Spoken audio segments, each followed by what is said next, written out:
성경 창세기 5장 같이 공부를 하시겠습니다. 성경 창세기라는 성경은 모든 것의 기초가 되는 책이잖아요. 그래서 신약 성경이나 다른 잠언 이런 것처럼 구체적인 행동 지침 같은 게 있는 건 아니지만 어떤 하나님과 사람 사이에 형성된 관계, 원리 이런 것들이 굉장히 많이 녹아져 있는 책이죠. 그래서 창세기는 그 이야기 속에서 우리가 생각해 볼 수 있는 것들을 항상 같이 좀 다뤄주는 게 맞다고 생각을 하고요. 창세기 5장은 내용이 없어요. 아마 다 읽어보시면 알겠지만 내용이 거의 없다고 보면 되는데, 이 에녹이라고 하는 아주 중요한 사람이 하나 나오죠. 우리가 여기서 오늘 살펴봐야 되는 거는 에녹이에요. 에녹. 우리는 오늘 에녹이라는 사람에 대해서 한번 살펴볼 거고, 이 에녹은 죽음을 보지 않고 하늘로 옮겼잖아요. 그래서 이 에녹을 통해서 이 하늘로 부르심을 받는 사람들이 있다는 것에 대한 아주 중요한 비밀, 거의 나타나 있지 않은 어떤 성경의 중요한 원칙 하나가 이 창세기 5장에 나와요. 그 부분을 살펴보겠습니다. 홍수전 사람들은 이야기가 거의 기록되어 있지 않죠, 성경에. 그죠? 근데 이제 우리가 볼 수 있는 건 이거예요. 이 사람들이 자식을 낳고 수백 년을 살면서 자녀를 낳고 죽었다. 이게 사실 전부거든요. 두 사람만 제가 예로 들었는데 나머지 사람도 마찬가지. 어떤 사람들은 성경 창세기는 말이 안 된다. 어떻게 단 두 사람이 이렇게 많은 60억 인구가 되게 할 수가 있느냐 라고 하지만, 하나님께서는 그것을 증명하려고 하지 않으세요. 당연히 있었던 사건으로서 그냥 기록을 해두셨고, 모세가 그냥 받아 적은 거죠, 하나님 말씀을. 근데 우리는 여기서 무엇을 볼 수 있냐? 고대 인류들은 굉장히 장수했고 800년을 지내며 자녀를 낳았대요. 많은 자녀를 아마 낳았을 거예요. 성경에서 우리가 아담, 셋, 에노스 이렇게 해서 그 믿음의 계보가 있잖아요. 혹은 가인으로 시작해서 라멕으로, 그 다음에 유발과 야발과 두발가인, 이런 믿지 않는 사람들의 그런 줄기들이 있는데 아주 소수의 사람들만이 기록이 돼 있죠. 수많은 자식 중에서 하나님께서 특별히 기록하셔야 한다고 생각하신 사람들, 그런 사람들만 나와 있는 거죠. 그렇기 때문에 그 사람들 외에도 상당히 많은 사람들이 있었고, 그렇기 때문에 아담과 하와 두 사람으로부터 많은 인류가 생성된 것이 맞을 거예요, 분명히. 우리는 그것을 볼 수 없지만 성경이 그렇게 분명히 우리한테 말을 해주고 있죠. 근데 우리가 여기서 더 생각해야 되는 것은 이 800년이래요. 800년. 930세. 지금 우리가 사실 90살 살면 진짜 장수했다고 하잖아요. 90살 살면. 근데 930년을 살았어요. 930년. 참 정말 너무나 긴 세월이죠. 근데 이 사람의 인생에 남는 게 한 줄 말씀밖에 안 되는 거잖아요, 사실 어떻게 보면은. 주님께서는 하루가 천년 같으신 분이잖아요. 또 천년이 하루 같으신 분이시고, 사람의 인생이 조금 길고 조금 짧은 것이 그렇게 의미 있지가 않은 거예요. 하나님 보시기에 이 사람의 인생의 길이는 그렇게 의미가 있질 않았어요. 이 사람도 912세를 살고 죽었대요. 930, 900살 다 넘었죠? 그치만 이 삶과 죽음 사이의 세월이 수치는 길지만 내용은 없는 거예요, 사실은. 이들이 되게 못 산 사람들이라 그렇다는 뜻이 아니고, 그냥 그렇다는 거예요. 인생이란 게 그렇다는 거예요. 인생은 죽음으로 마치게 되는 거죠, 그냥. 사람의 어떤 근본적인 위치를 말을 해주고 있어요. 이것이 사실 창세기 5장의 전부죠. 그런데 죽음으로 끝나지 않는 한 사람이 나와요. 아주 특별한 사람이죠. 이 사람은 65세에 무드셀라라는 자식을 낳았고, 그 이후로 300년 하나님과 동행하면서 또 자녀를 낳았대요. 그러니까 에녹의 자식도 무드셀라만 있었던 것은 아니에요. 그죠? 무드셀라만 있었던 것이 아니라 다른 자식들도 있었던 거죠. 장자들만 기록이 되는 거예요. 성경을 보시면. 그런데 이 사람이 365세를 살다가 하나님과 그 365세를 살면서 동행을 하다가 하나님께서 그를 데려가심으로 세상에 있지 않다. 하나님께서 이 사람을 하늘로 데려가셨어요. 굉장한 사람 하나가 여기서 나오게 되는 거죠. 이 에녹이라는 사람이 의미하는 것은 너무나 분명해요. 사람이 상상할 수 없었던 새로운 거처가 있었다는 거예요. 사람은 땅에서 지내는 거예요. 예를 들어 아담 같은 사람들도, 아담은 이 세상 우리들 누구보다도 좋은 세상, 좋은 땅에서 살았거든요. 아담은 에덴에서 살았잖아요. 저는 그냥 집에서 살고 있죠. 뭐 아파트. 어떤 사람은 좀 더 휘황찬란한 집, 어떤 사람은 저보다 좀 더 안 좋은 뭐 그냥 집 뭐 살 거예요. 뭐 그거 그렇게 중요하겠어요. 다 땅이잖아요. 다 땅. 그래서 땅에 있다는 거예요. 이게 땅이라는 순간에 이건 아무런 가치가 없는 거예요. 에녹은 하나님께 부르심을 받았고 하늘로 부르심을 받았다는 거예요. 다 사람의 모든 생각과 기업이 땅에 있는데 오늘날 하나님께서 사람을 하늘로 부르셨다는 거예요. 사람이 거할 수 없는 세계, 이 땅에 발붙이지 않고는 살 수 없는 사람에게 하늘이라고 하는 새로운 거처가 생긴다는 거예요.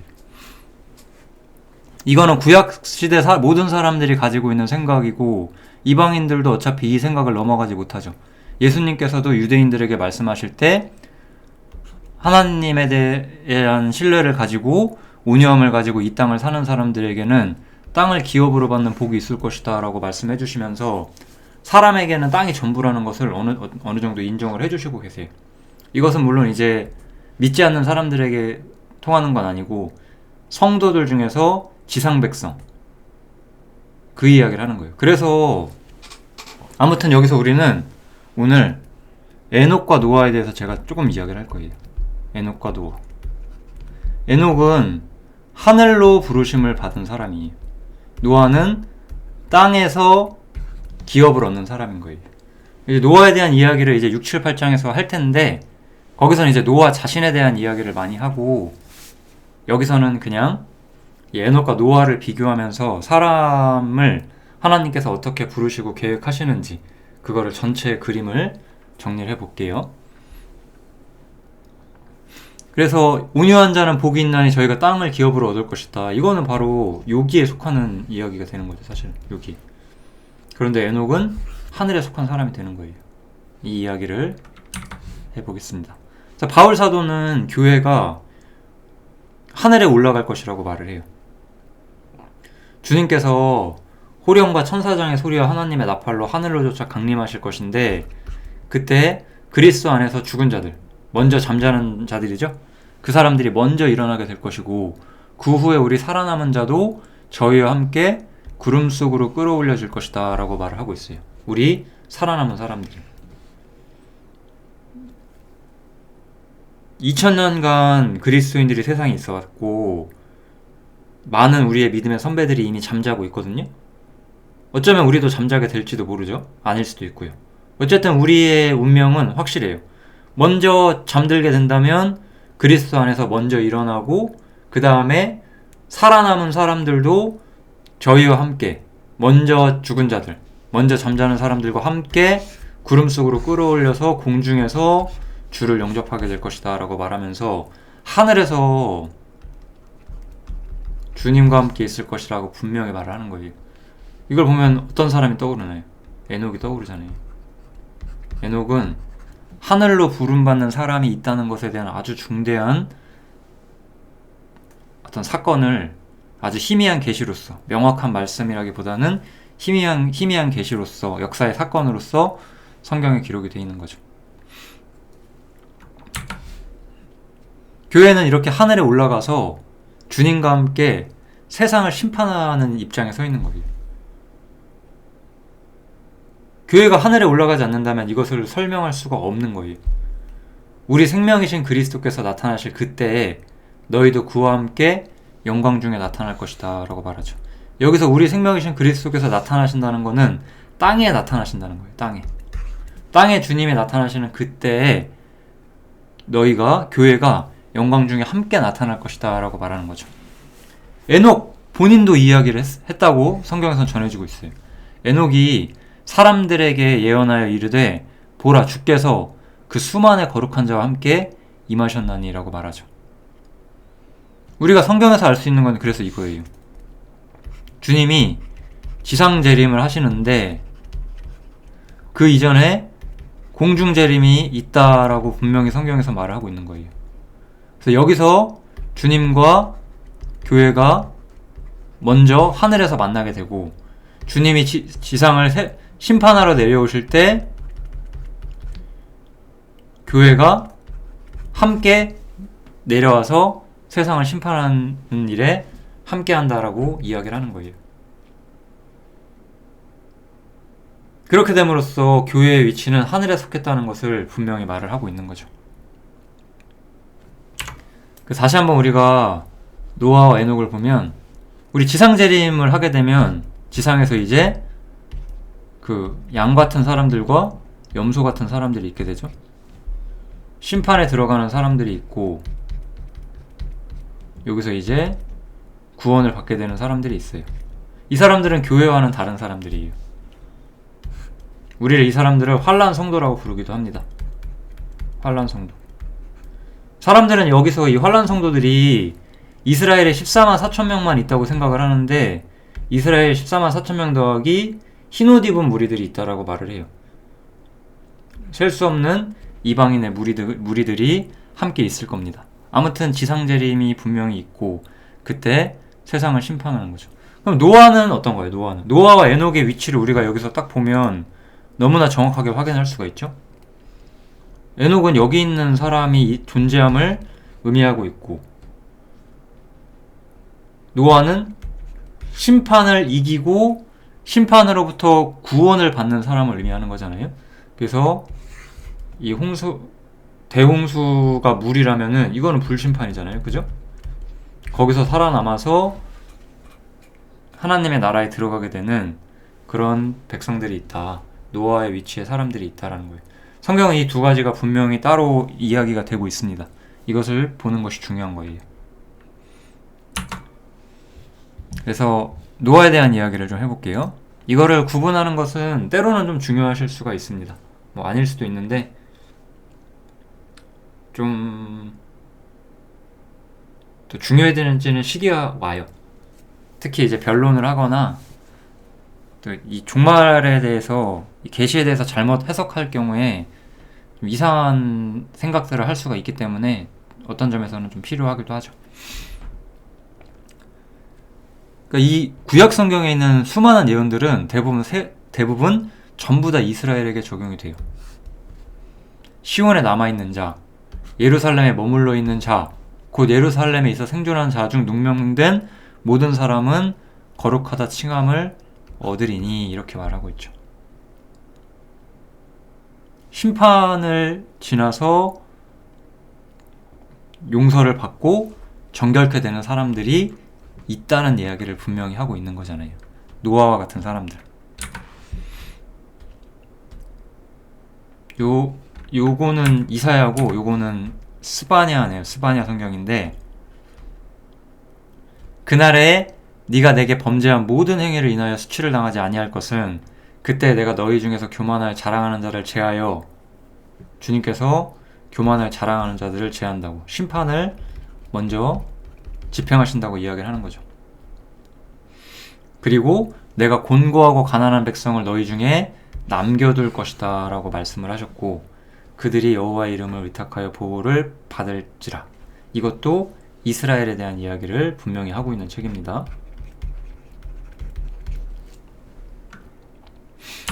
예수님께서도 이것을 말씀을 하시는데, 예수님의 말씀은 훨씬 더 확실하죠. 예수님은 이것을 지상재림과 분명히 연결시키고 있거든요.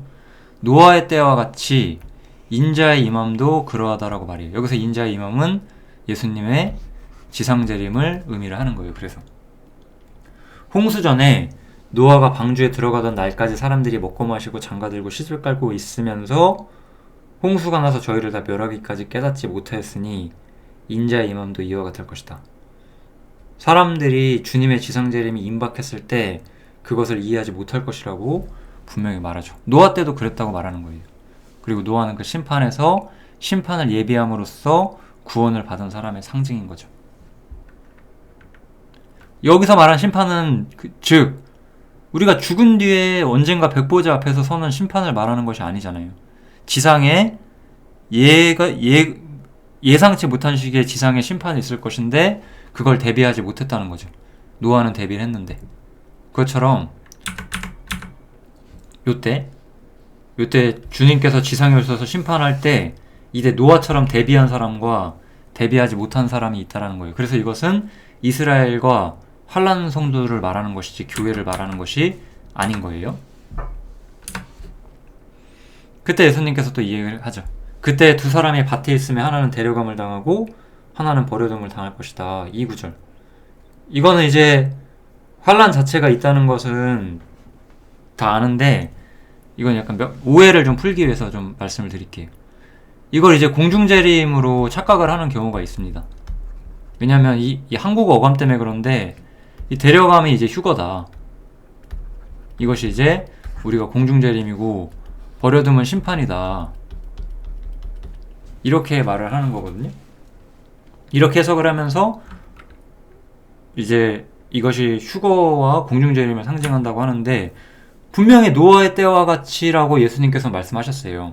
이건 분명히 제가 지상재림과 연결된다고 했죠. 그리고 이 구절 다음이 이건데 그러면 이것은 지상재림에 관한 이야기지 공중재림에 관한 이야기가 아니라는 거예요.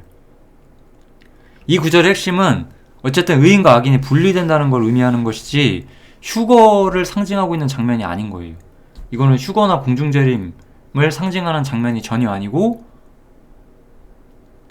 의인과 악인을 하나님께서 분리시킨다는 개념을 예수님께서 설명을 해주시는 거고요. 여기서 다시 한번 이 구절을 볼게요. 스바냐 3장. 스바냐 3장에 보면 내가 곤고하고 가난한 백성을 너희 중에 남겨둘 것이다 라고 이야기를 해요.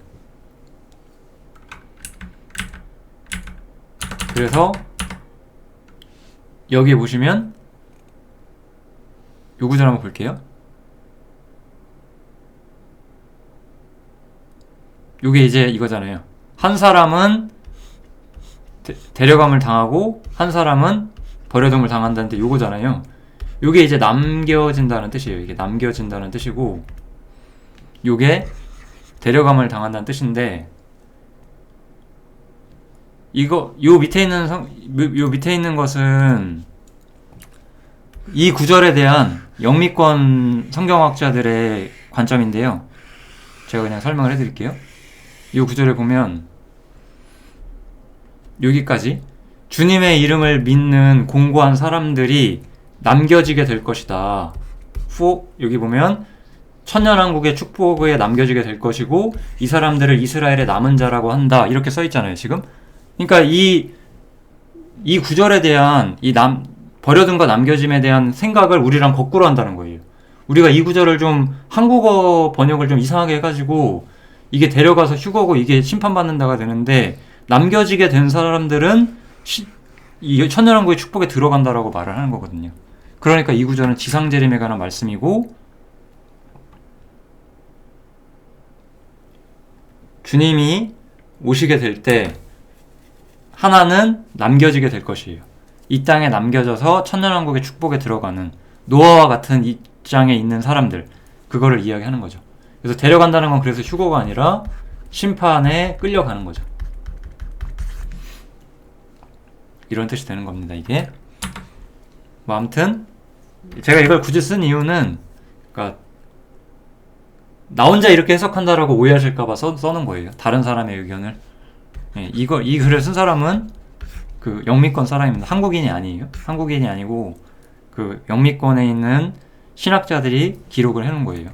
그렇기 때문에 신뢰하셔도 될 겁니다. 저는 저만의 특별한 해석을 이야기하는 것이 아니라 보편적으로 이걸 그렇게 보는 게 맞는 거예요. 그죠? 그래서 이 데려감과 버려둠이라고 하는 것은 결코 휴거를 의미하는 것도 아니고 데려가는 것이 좋은 것이 아니에요. 데려가는 게 심판을 당하는 겁니다. 이 마태복음 24장에 대한 오해를 푸셔야 돼요. 이건 공중재림 이야기를 하는 게 아니라 지상재림 이야기를 하는 거기 때문에. 이스라엘은 노아처럼 이 심판을 지나고 나서 이제 하나님께 복을 받기 시작을 해요. 그래서 이스라엘에 대한 이야기를 또 몇 구절만 볼게요. 그래서 이는 내 빛이 이르렀고 여호와 영광이 내 위에 임하였다. 이 내가 이제 이스라엘이거든요. 그래서 네 눈을 들여 사면을 봐라. 무리가 다 모여 내게로 온다. 네 아들들이 멀리에서 오겠고 딸들이 안개 올 것이다.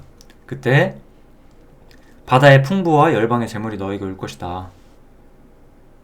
지금 이스라엘이 민족적으로 좀 뭐라고 할까요?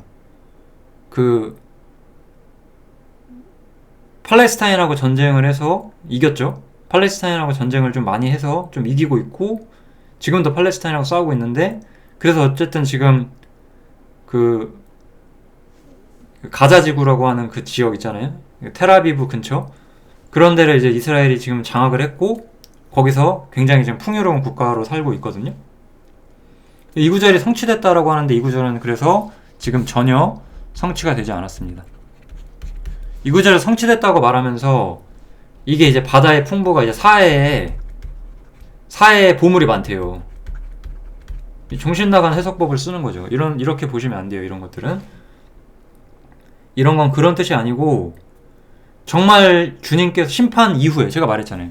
이것은 심판 이후 영광을 얻게 된 이스라엘 말하는 거예요. 심판이 끝나면 이스라엘이 모든 열방 가운데 중심에 되는 땅에서 중심에 되는 나라가 될 거예요. 그때가 되면 바다와 열방 이거는 세상을 말하는 거예요. 세상 열방 이스라엘이 아닌 나머지 나라들 그걸 우리가 열방이라고 하잖아요. 이스라엘이 아닌 모든 이방 국가들을 우리가 열방이라고 불러요. 열방이 이스라엘을 섬기게 되는 시대가 와요. 그 이야기를 하는 거거든요. 그래서 이건 성취되지 않았고 지상재림 후에 있을 일이에요. 지상재림 후 이 땅에 예수님의 영광이 가득 차고 그때 땅에 있는 나머지 나라들이 이스라엘을 섬기게 되는 구약의 예언대로 이 일이 성취되게 되는 날이 온다는 거죠. 네. 이 구절도 여기만 보시면 안 되고 바로 뒷구절 제가 이렇게 써놨잖아요. 여기 보시면 어때요? 이방인들이 내 성벽을 쌓아줄 것이고 그 왕들이 너에게 봉사할 것이고 사람들이 내게로 열방의 재물을 가져올 것이다. 너를 섬기지 아니하는 백성과 나라는 파멸하게 될 것이다. 그러니까 모든 이방인과 이방 국가들이 이스라엘을 섬기게 된다는 거예요. 그러니까 이 구절이 이게 성취됐나요? 이게 성취됐다고 보면 안 되거든요. 이거랑 이 두 성경은 연결되어 있는데 우리가 딱 보면 이거는 성취되지 않았잖아요. 이건 성취되지 않았는데 바다의 풍부에 사해에 보물이 있어서 이건 성취가 됐다 말이 안 되죠. 이거 두 개는 한 구절이고 심판 이후에 영광을 받게 되는 이스라엘을 말을 하는 거예요. 이것에 대해서 우리가 또 하나 볼 수 있는 게 요셉의 꿈이죠. 요셉이 꿈을 꾸는데 자기의 단은 일어서고 나머지 단이 절하잖아요. 여기서 요셉은 이스라엘을 상징을 하고 있고 나머지 단들 모든 열방이 이스라엘에게 절하게 되는 그런 시기가 반드시 온다는 거죠. 이것이 성취되게 될 거예요. 창세기를 제가 계속 한다면 언젠가 요셉에 대해서도 한번 말할 기회가 오겠죠. 이런 것이 이제 노아로 상징되는 지상에서 있을 일인데 교회는 이 모든 일에서부터 떠나 있죠. 교회는 하늘에 속해 있으니까. 교회는 처음부터 하늘에 속한 모든 신령한 복으로 우리에게 채워져 있어요.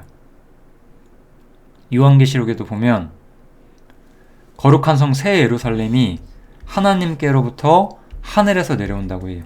지금까지 우리가 여기까지 봤던 것 이방인들에게 높임받는 이스라엘 예루살렘 이거는 전부 다 지금 지중해 오른쪽에 있는 그 지상에 있는 예루살렘을 이야기를 하는 거잖아요. 근데 하늘에 있는 예루살렘이 있다라는 거예요. 하늘에 있는 예루살렘 교회를 상징하고 있다고 볼 수가 있겠죠. 그렇기 때문에 구약의 예언은 교회에 적용되지 않습니다. 이것은 제가 지금까지 한 얘기를 종합하고자 하는 것인데, 지금 제가 여러 가지 구약 성경들을 봤잖아요. 이거 전부 다 교회가 아니라 이스라엘에게 적용된다고 제가 말씀을 드렸잖아요. 여기 보시면 바울 사도가 이렇게 말을 하죠.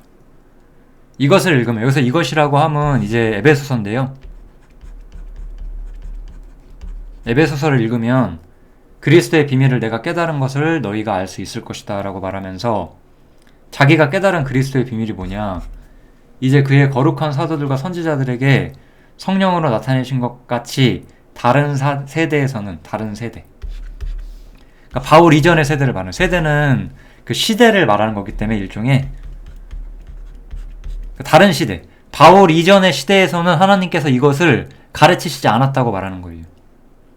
이는 이방인들이 복음으로 말미암아 그리스도 예수 안에서 함께 후사가 되고 함께 지체가 되고 함께 약속에 참여하게 되는 이 모든 이야기, 이스라엘과 이방인이 합쳐서 교회라고 하는 새로운 공동체 속에 모이는 이 모든 이야기를 바울 이전의 사람에게는 가르치지 않았다라고 말하는 거예요.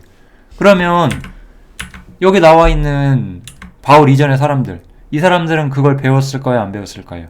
하나님께서는 바울 이전의 사람에게 이것을 말하지 않았다라고 분명히 말했어요. 그러니까 이것은 교회가 아니라 이스라엘에게만 적용이 되는 게 맞는 거예요.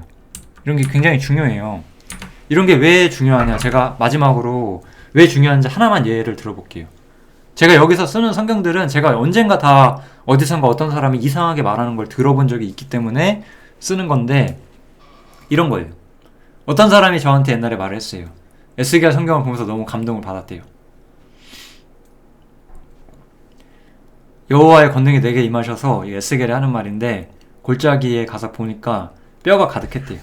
근데 이제 그 말씀이 쭉 보면은 이제 뼈가 다시 달라붙고 살이 생기고 이제 생기가 일어나서 마지막에 이제 살아나서 극히 큰 군대가 된다라는 장면이 나오거든요.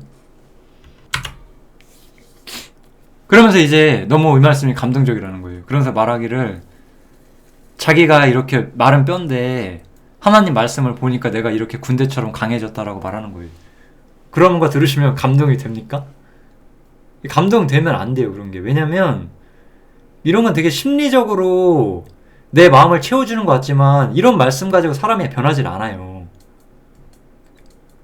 우리는 확실한 복음이 나에게 의미하는 바, 제가 그동안 수없이 많이 복음을 전해드렸죠. 특히 우리가 죄사함을 받았다는 것 뿐만 아니라 우리가 그리스도와 함께 연합되어서 모든 영광에 함께 참여하는 사람이 된다는 것, 하나님 앞에 우리가 당당히 나아갈 수 있다는 것, 예수님을 본 자는 하나님을 본 자가 된다는 것, 이런 수없이 많은 복음에 대한 이야기를 해드렸을 텐데, 그 복음을 깨달음으로써 사람이 하나님께 나아가는 거예요. 이런 걸 예를 들어서, 이 뼈가 나같이 내가 정말 마른 뼈처럼 살았는데 내 삶이 충만해졌다. 하루만 안 그래도 이런 구절 다 박살나고 아무것도 아니게 되는 거예요. 성경을 이상하게 풀고 이상하게 감동을 받는 것은 전혀 도움이 되질 않습니다. 그거를 꼭 기억을 하셔야 돼요. 그래서 제가 옛날부터 말하지만 성경을 영해하지 않으셔야 됩니다. 성경을 영해하지 마시고 말씀의 의도를 분명히 이해하려고 하세요. 분명히 이해가 돼야 우리가 그것을 통해서 기쁨을 얻는 거지, 말씀을 영해해서 뭔가 나름대로 풀어서 나에게 감동적인 어떤 문구를 생각해낸다고 내 영혼이 변하는 것이 아니거든요. 그래서 영해하지 마시고, 이런 구절들은 전부 다 이스라엘의 회복을 말하는 거죠. 다음 구절에 나오죠. 인자야, 이 뼈들은 이스라엘 온 족속이라도 말하잖아요. 내가 아니라고, 이게 내가 신앙이 굳건해져서 내가 강건해져서 내가 군대처럼 되는 게 그런 얘기를 전혀 안 하고 있어요, 지금. 이 뼈들은 이스라엘 족속이다. 하나님께서 직접 에스겔에게 말씀하신 거잖아요. 근데 왜 이 뼈를 나한테 적용을 해요? 그런 식의 성경 해석을 하면 안 돼요. 그러니까 예를 들어 또 이 구절을 교회로 구절하는, 교회로 연결시키는 사람들도 있는데 다 잘못된 거예요. 이스라엘 족속이라고 분명히 말씀을 하시잖아요. 마찬가지로 우리 이 구절 너무 좋아하죠. 많은 기독교인들이 물이 바다를 덮은 같이 여호와를 아는 지식이 세상에 충만할 것이다. 전도를 통해서 이 일을 해야 한다라고 생각하는 경우가 많아요.